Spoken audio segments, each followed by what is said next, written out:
Aujourd'hui, nous sommes venus pour régler une question bien particulière. Cette question, c'est la résolution d'équations, la résolution de système d'équations.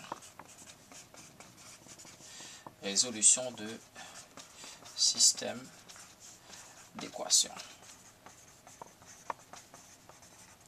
Alors, rapidement, vous avez une idée. Dès que je parle de résolution, donc je dois résoudre. Donc, on doit arriver avec quelques valeurs qui satisfont le système.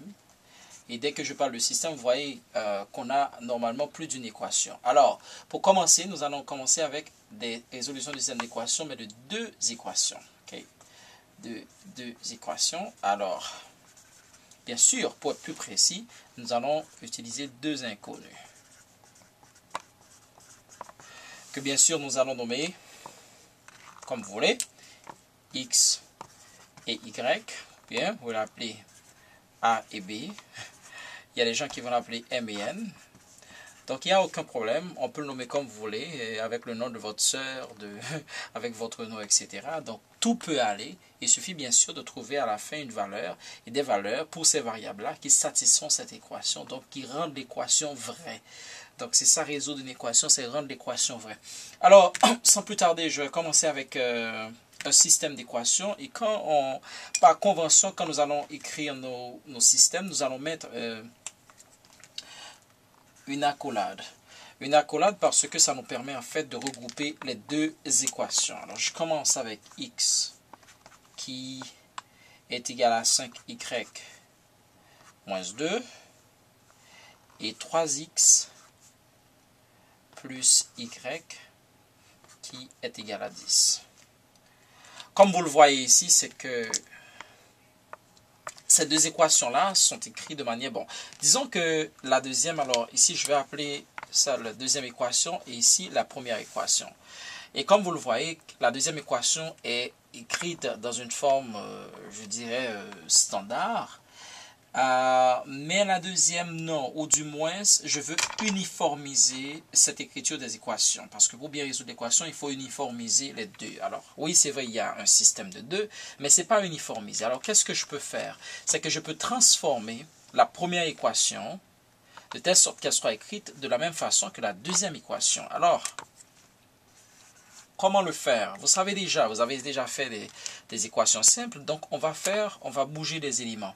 Alors, vous comprenez que le signe d'égalité ici partage l'équation en deux parties. Alors, il y a une partie gauche, une partie droite. Donc, une partie gauche et une partie droite.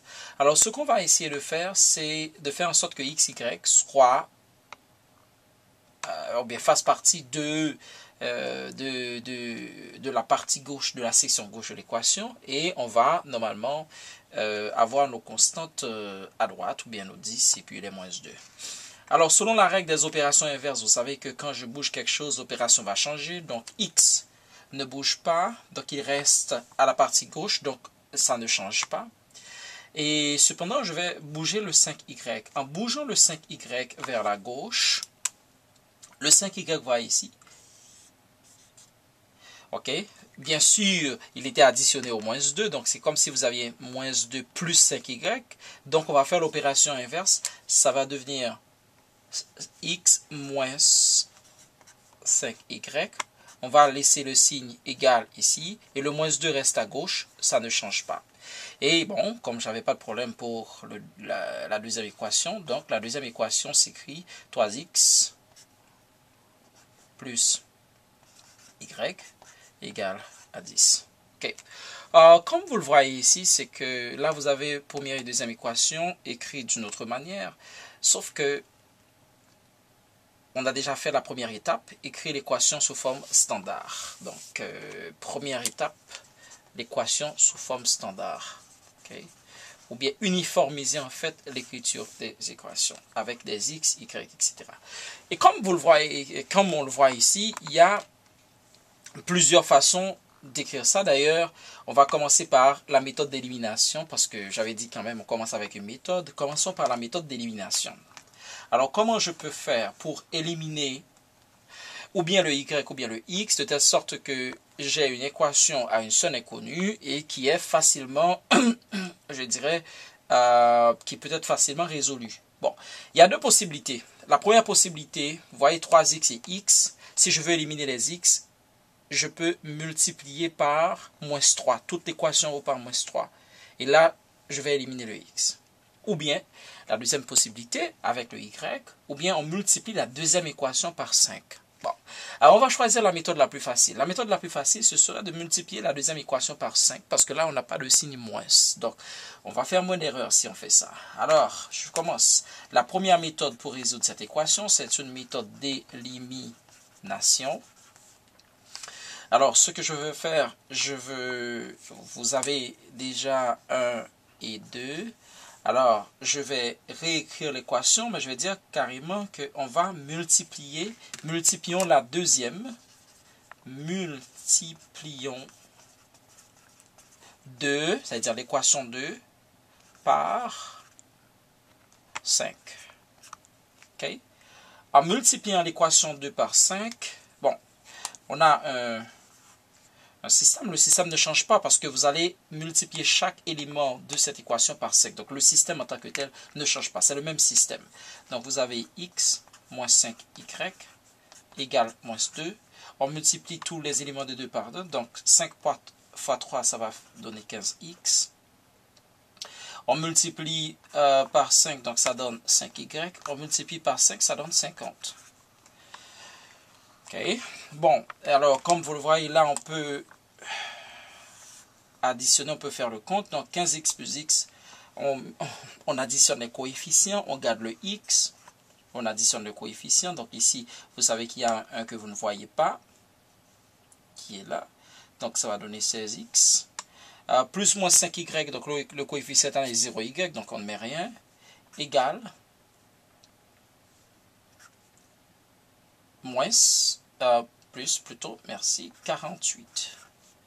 Donc, dans ce sens, vous avez 16x égale à 48. Donc, on a une nouvelle, toujours 1, toujours 2. OK. Donc, on a une équation qui est l'équation 3 maintenant. Une nouvelle équation avec une seule inconnue, ce qu'on peut résoudre facilement. On va pour faire ça, et on a 16x qui est égal à 48. Bon, on le sait carrément, c'est qu'on peut juste bouger le 16 à droite. Si on bouge le 16 à droite, le 16 va être divisé parce que le 16 ici multiplie le x. Donc, si 16 bouge à droite, donc c'est 48 divisé par 16. Mais il y a une autre façon plus simple de le faire. Je vais diviser les deux parties de l'équation par 16. Et de cette façon, le résultat est quoi? X qui est égal à 3. Alors, à partir de x égale à 3, je peux remplacer le x dans 1 ou bien dans 2 pour trouver y. Et puis là, j'aurai résolu mon système. Donc, remplaçons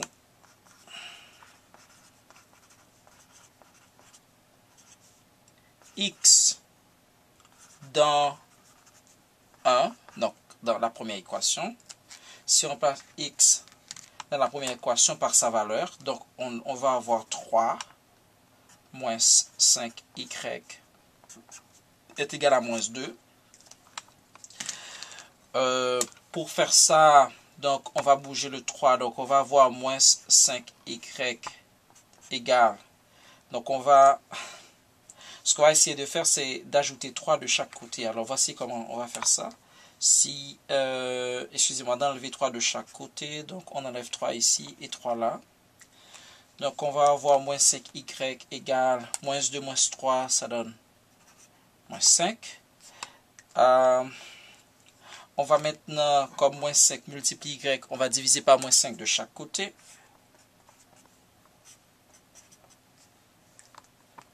Donc on a le système y égale 1. Donc y égale 1, x égale 3. Donc dans ce système-là,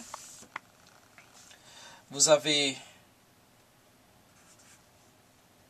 la valeur de x qui est 3, 1. Voici les éléments qui satisfont cette équation 3 et 1. On peut toujours le vérifier. Comment le vérifier? C'est que, bon, si on remplace x et y dans la première équation, donc vous pouvez remplacer les deux dans la première équation. Alors, à titre de vérification, pour voir est-ce que c'est vrai. Ok, vérification. Comment on peut vérifier ça? C'est que on peut rapidement remplaçons